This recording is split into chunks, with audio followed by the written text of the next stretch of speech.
Okay, Chevra.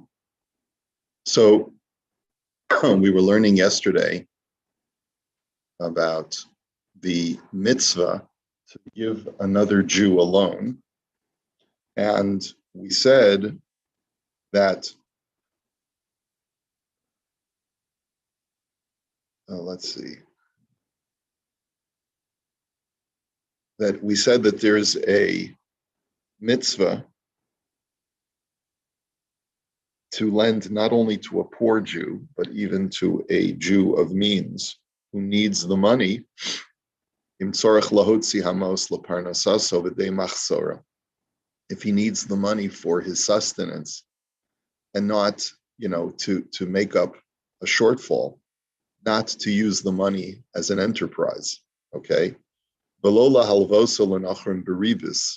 Not if he just wants to use the money to lend it out to non-Jews to make money off of it, right? That there's no mitzvah, because you could say, listen, why should I give the money to you so that you can invest it with, that you can lend it on interest if I need the money so that I can lend it? Don't need the middleman.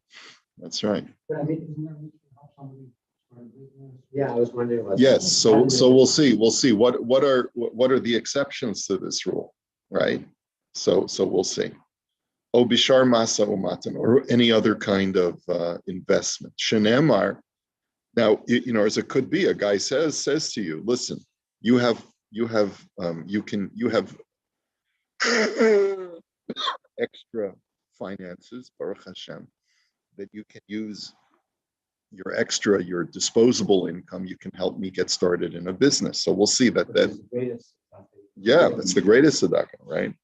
Shenemar es ami kodim lenachri. So you shall im kesef talve es ami, if you lend money to my people, that there's a mitzvah to lend to a Jew before you lend to a goy, even though you can make money from the money that you lend to a goy.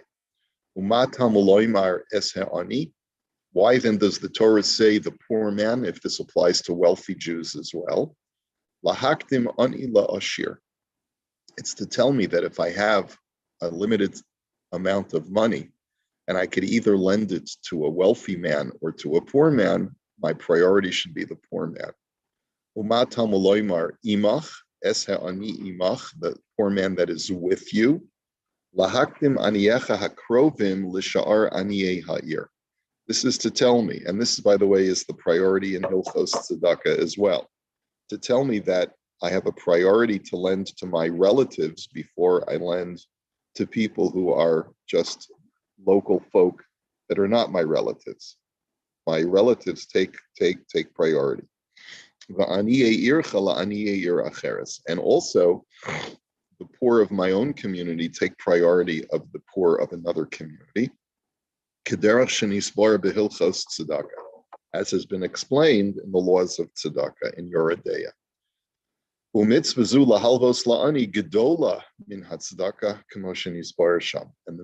to lend money to a poor man is even greater than the mitzvah of tzedakah, as is explained in Yoredeya in Hilchos tzedakah. So we've said a mouthful. Now let's go back to the Imrei Yaakov. Okay, all the way back to the beginning. It is a positive commandment to lend money to the poor of Israel. So the Imrei Yaakov writes, "Ve'imhu mumar lahachis olachalel Shabbos." If, however, the Jew that needs the money is a mumar lahachis, he's a Torah violator with flagrant disregard for the Torah. In other words, not that he's ignorant, but that he's a learned man and he just chooses to violate the Torah. Nisboyer le'el simen dalet sif lametes the dino kenachri. We explained before when we talked about this whole issue of tinok shenishba, that he has the same status of a Gentile. And remember, we said over there that the Chazon Ish says that there's really no such thing as a mumar lahachis today, because almost everybody is a tinok shenishba on one level. V'chein ha'apikorsim shekofrim b'Torah uvanavim, He says, and similarly, people who are heretics and deny the divine authorship of the Torah. Uvahem, and for such people, there is no mitzvah to lend them money and to sustain them. The Imrei inuhu over al harbe averos, and if we see such a person violating many commandments, ad shenira mitoch inyano sheporak rov ol hamitzvos mial tzavro l'tavo. So, and we see that he sort of really is just living a life of shirking his mitzvah responsibility, and he does so because he wants to live the good life. Azamrinan rubo kikulo. We we say that we assume that his whole life is that way. And even if he does some mitzvahs, like he'll come to shul on Shabbos once in a while, nonetheless, we have to assume that we can assume that he's like a Gentile and we no longer have a mitzvah. Now, this sounds a little harsh, but of course, it's dealing with a Jewish community of the past and not a Jewish community of the present. Below zu bilvad, he says it's this. I'll go even further. He says, Elafilu mishahu avrayan. Thank you, Tzaddik. Elafilu mishahu avrayan b'mezid al echos mikol mitzvos ha'amuros b'torah below asetshuva. He says even someone who only is a violator of one mitzvah that he regularly violates, below us at tshuva, and he hasn't done tshuva, eino chayav lahalvosa. You're not obligated to lend him money.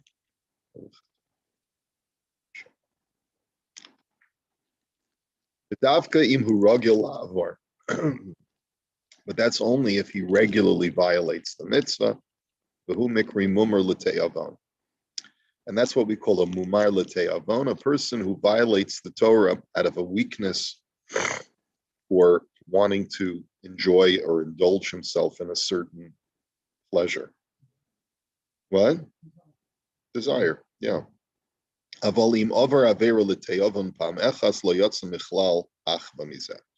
just because we saw him violate it one time does not mean, he had a weakness, right? So he had a weakness, a momentary lapse. That does not make him a mumar. He's still considered my brother. So the Vilna Gaon, however, disagrees with all of this, and he says there's still a mitzvah to lend even a mumar l'teyavon money. Skip the parentheses.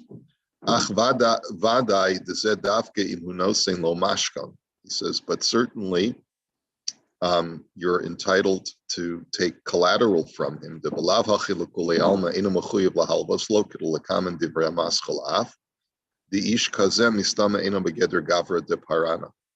says, because you have to suspect that if a person does not have the discipline to follow the precepts of the Torah, he also is probably not someone that you can rely upon to pay back without accepting some security from him. Now, again, this is all using the standards of what was known back then, which is that if a guy is not religious and lives within the Jewish community, you can assume that he's a bit of a rogue.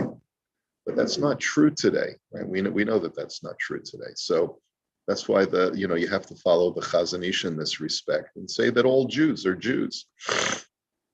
You have to judge a person based on their character, not based upon how long their tzitzis are, So, okay.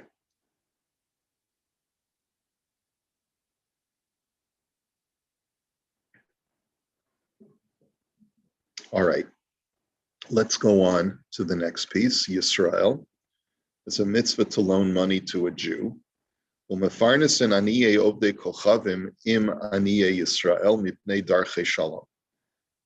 we also know, and this is brought down in Hilchos Tzedakah, that there is a an obligation for a Jew to give us a portion of his chesed money, whether it's tzedakah or loans, to poor Gentiles as well as poor Jews. And that is for the sake of darchei shalom, of the ways of peace. Some Jews seem to have forgotten this halacha in today's world. But there is such a concept that you should give to the homeless of your society and to the poor of your society, even the non-Jews. Why? Because why should the world look at the Jews as only taking care of their own? There is, and I find I'm sometimes incredulous at the attitude of some people when we try to do a communal chesed. People say, what does that have to do with me? Jews take care of their own, right? No, it's a halacha. It's a halacha that you have an obligation to take care of the poor of the general society because darchei shalom, because of you have to preserve the ways of peace with the general society.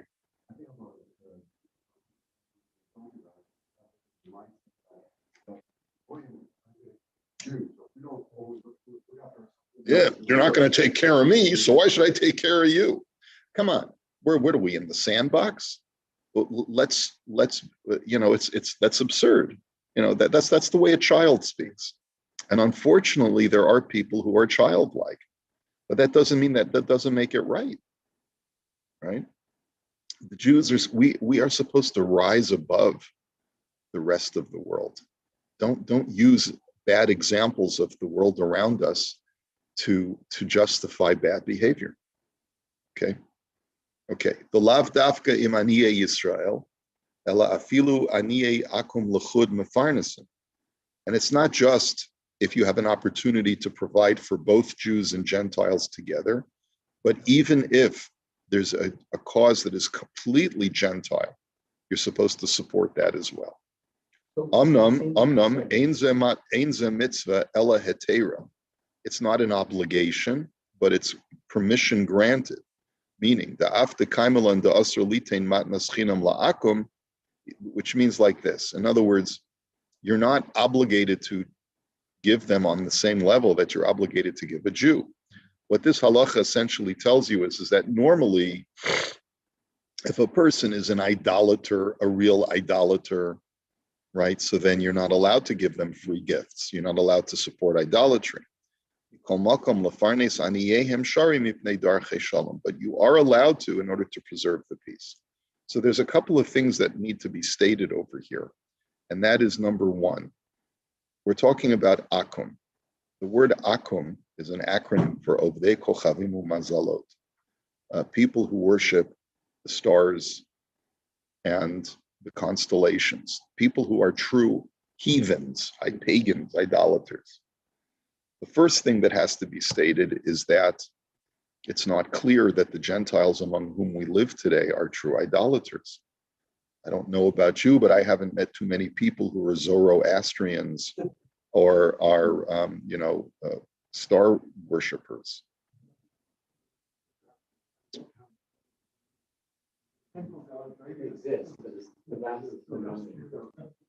It's rare, right? And even those who are, you'd have to question what do they actually believe. Okay, so that's number one. When you're dealing with non-idolatrous Gentiles, the Meiri at least, and this is not agreed upon by all Rishonim, but the Meiri is quite emphatic, and he's living in the 14th century in France at a time when Jews were persecuted, there's no question. But he still felt that if you're dealing with Christians or other people who are monotheistic on some level, then there is a halacha of providing them with tzedakah, not just permission granted, but even an obligation. It's the ger tosha, it's the righteous Gentile. You have an obligation to support them within your community. Okay, so it's funny. We've already surmised from the Rav Stern's whole worldview. He's a Rav in Yerushalayim, he's not exposed to the Gentile world. And we sort of have to extrapolate from some of the things that he writes and try to apply them to diaspora Jewry and the world in which we live. Just, always keep that in mind. He's thinking, when he looks at these sources, he doesn't put them in the context of the world where we live today outside in the diaspora. But nonetheless, there is still, he does cite the halacha that there is a mitzvah, at least on some level, to support the Gentile, the poor Gentiles of your society, of your community. Okay, go ahead, Paul. Go ahead. You may have to say what I was going to say. No problem. I was just getting back to Yayin, Yayin. so if that's the case, what we were talking about, because today, in the world we're living in, really, concerned about going. One of the reasons for drinking, not drinking wine, right? That may have been handled by a goy, could have been used for other purposes. Idolatrous purposes. But today, for drinking wine, that you buy the LCBO. I don't really see the connection. And going back to your point here, where we're living in. You're right. That's the argument. The Ramah, already in the 16th century, was making this argument that the Gentiles of today are not the Gentiles of the Gemara, but there still is a halacha called stam yenam. The rabbis made an across-the-board decree that any wine that's handled by Gentiles is still prohibited, even though we know that it's not being used for idolatrous purposes. It's not the original biblical prohibition of yayin nesech, wine that was used for libation, but wine that was handled by a Gentile.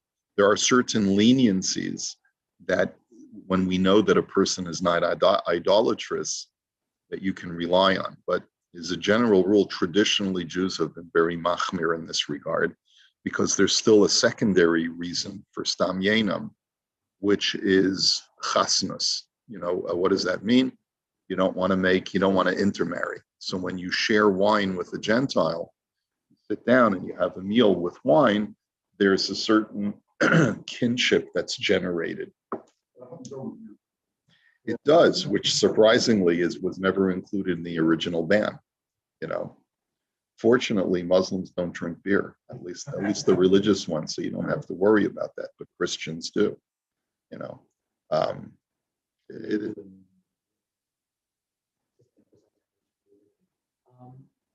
have a couple of questions. I guess what the rabbi just said about what society is like. I guess they're not pagan, but they're secular for the most part.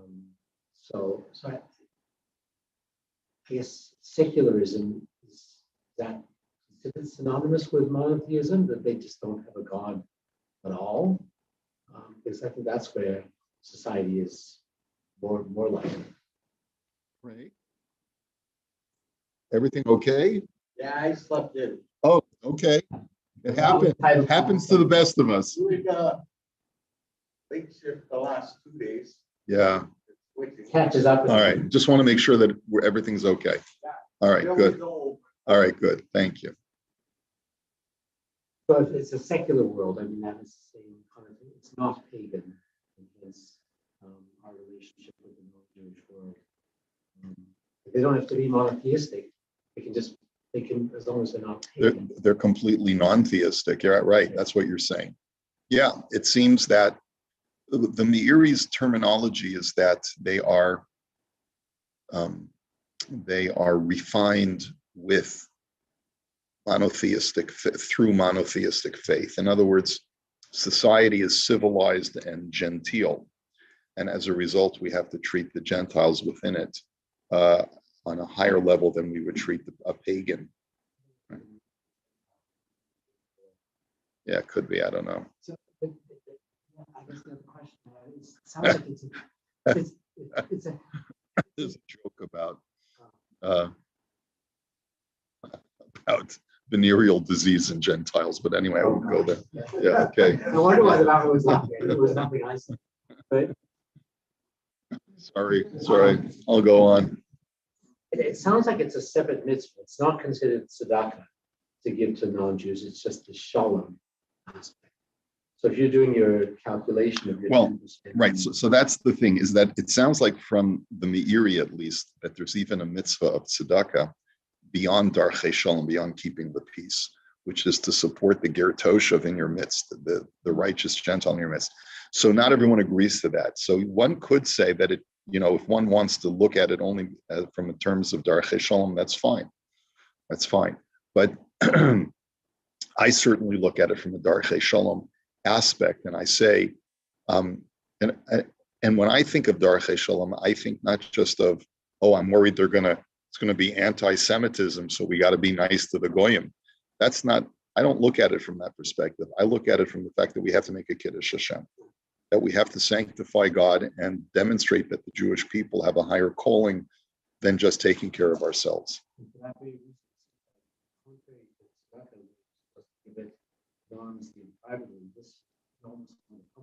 Correct. That's right.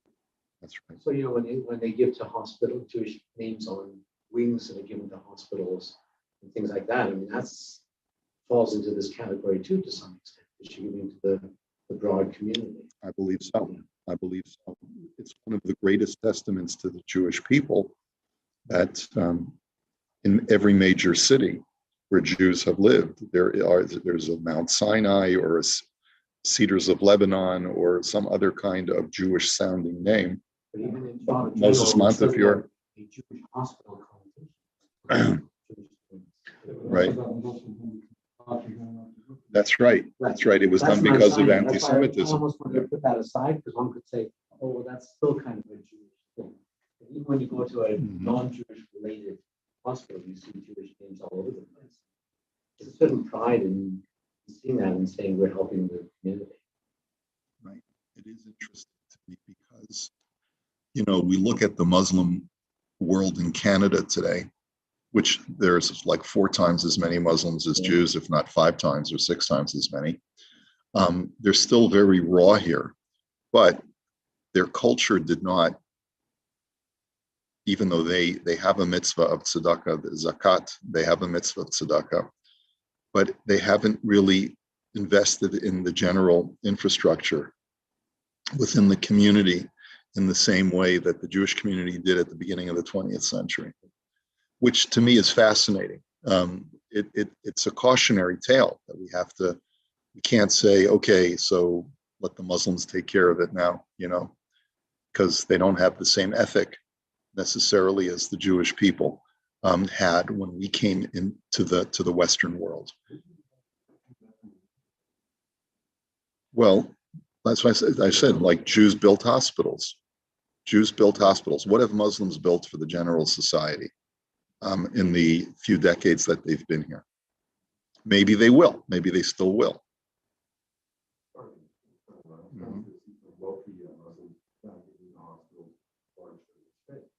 Good. Glad to see that. Okay. What? Today's society, you mentioned first item was Yaakov. Right. Second point, I suppose. Oh, there was a second point I was getting. Okay. Going into today's society is not genocide. Today's society does not have the akum that we're talking about here today. And my point is that Reb Stern is writing this from Yerushalayim, and he does seem to view the world in a very much more black and white way. Okay. Next, im yado maseges, if you can afford it, is what we wrote is what the Rav Shulchan Aruch wrote in parentheses. There's a mitzvah to lend the Jew money if you can afford it. Now, what does it mean you can afford it? So, kasav be'ahavas chesed v'zel l'shana. The kama yihiyeh hashir shechiva hator lahalvos ish l're'ehu. How much does a person have to extend of his finances to take care of other Jews, to lend to other Jews? Lo matzasi ba'anyi mifarash b'divrei chazal shi'ur lazeh. So the Chafetz Chaim writes that I have yet to find an amount prescribed by our sages. Ve'ein lilamed lilmod ze min hatzdaka, d'sham hashir l'chol hayoser hu chomesh min hachasav. He says we cannot infer anything from Hilchos tzedakah where it says explicitly you cannot give more than a fifth of your assets to charity. The hasam hu nosim lechalutin, because there you're actually giving away your money, never to see it again. So it could be that that's the reason why a cap of 1/5 of your assets is placed on it, because you're not permitted to impoverish yourself. You can't take risks with your assets. But here, the money comes back to you. So therefore, maybe you could argue that you could even part with even a larger percentage of your assets for a loan, because you know that you'll be getting it back eventually. So we'll hold it here for today. We'll continue in this halacha on Monday, Mirz Hashem. Let me wish you all a great Shabbat.